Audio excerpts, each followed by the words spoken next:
शूर्पणखा एक दिन पंचवटी में आई। वहां उसने राम जी को देखा और तत्काल मोहित हो गई। दीप्तास्यंच महाबाहु पद्म पत्राय तक्षणम गज विक्रांत गमनम जटा मंडल धारिणम। राम जी का मुख तेजस्वी था, भुजाएं विशाल थी, नेत्र विकसित कमल दल की भांति सुंदर, व्यापक चाल हाथी के समान धीमी, गंभीर, प्रभावपूर्ण, मस्तक पर जटामंडल।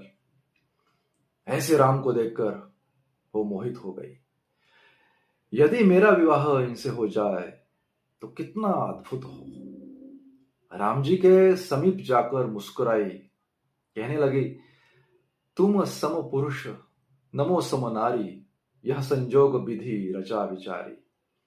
आपके समान कोई पुरुष नहीं है और मेरे समान कोई नारी भी नहीं है, और विधाता ने यह विचार कर ही सुंदर संयोग रचा है। भगवान ने उस पर कृपा नहीं की, क्योंकि शूर्पणखा झूठी थी। उसका विवाह पहले कालकेश के पुत्र दानवराज विद्युत जीवा से हुआ था।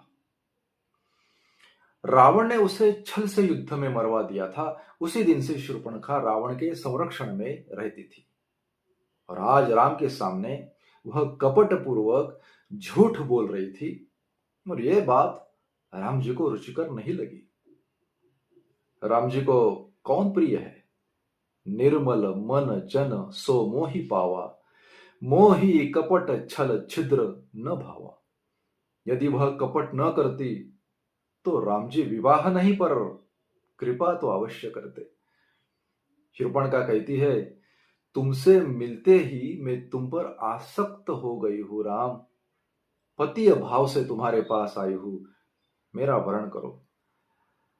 इस अबला सीता को लेकर क्या करोगे? इमाम विरूपाम सतीम करालाम निर्णतो दरीम अनेन सहते भ्राता भक्षयिष्यामि मानुषी। यह सीता मेरे लिए क्रूप, घटिया, पिचकी देह वाली मनुष्य स्त्री है। मैं इसे तुम्हारे भाई के साथ खा जाऊंगी। तुम मेरे साथ दंडकारण्य में सुखपूर्वक रहो। यह कहकर राम जी को पति बनाने की कल्पना करती रही।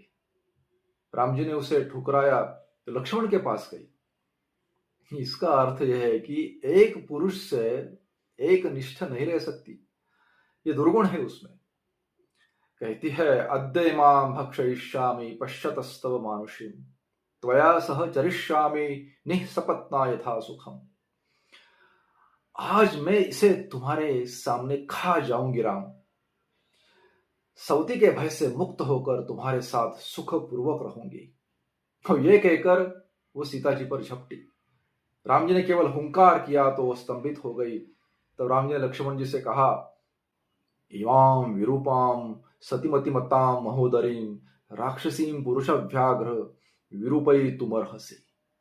हे लक्ष्मण पुरुष सिंह, इस क्रूप कुल्टा मदन मत दीर्घ पेट वाली राक्षसी को क्रूप कर दो, इसका कोई अंग काट दो। लक्ष्मण जी ने उसके नाक और कान काट दिए। रक्त से स्नात होकर भयभीत वह शूर्पणखा खरदूषण के पास पहुंच गई। आश्चर्य की बात यह है कि नाक कान कटने के बाद भी जब उसने राम जी का वर्णन किया खरदूषण के सामने अत्यंत प्रेम पूर्वक, तरुणो रूप संपन्नो सुकुमारो महाबलो पुंडरीक विशालाक्षौ चीर कृष्णाजनांबरो फलमूला शनौदान्तौ तापसौ ब्रह्मचारिणो पुत्रौ दशरथस्यास्तां भ्रातरो राम लक्ष्मण गंधर्व राज प्रतिमौ पार्थिव व्यंजनान्वितौ देवौ वा दानवा वेतौ न तर्कई तुमुत्सहे।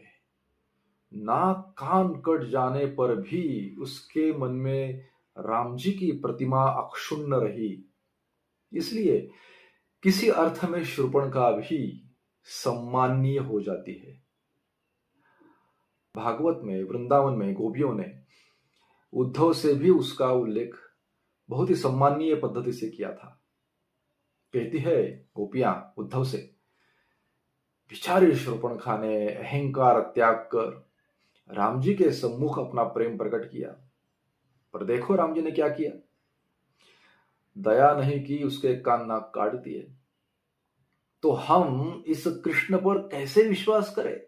गोपिया कहती है, मृगयुरीव कपींद्रम विव्यधे लुब्ध धर्मा स्त्रियम कृतविरूपाम स्त्रीजित कामयानाम। राम जी ने जब वाली को व्याध की भांति चिपकर मारा तथा कामवश होकर ये शूर्पणखा गई थी उनके पास, स्त्री भाव पर उन्होंने दया नहीं की, अंग भंग कर दिया। राम जी को देखकर जिसका मन मोहित हो जाए, क्या वह सामान्य जीव हो सकता है? तो भगवान का परिकर ही कहलाता है। खरदूषण जब युद्ध को आए तो वे भी राम जी को देखकर मोहित हो गए। यद्यपि भगिनी किन्हीं कुरूपा वध लायक नहीं पुरुष अनुपा।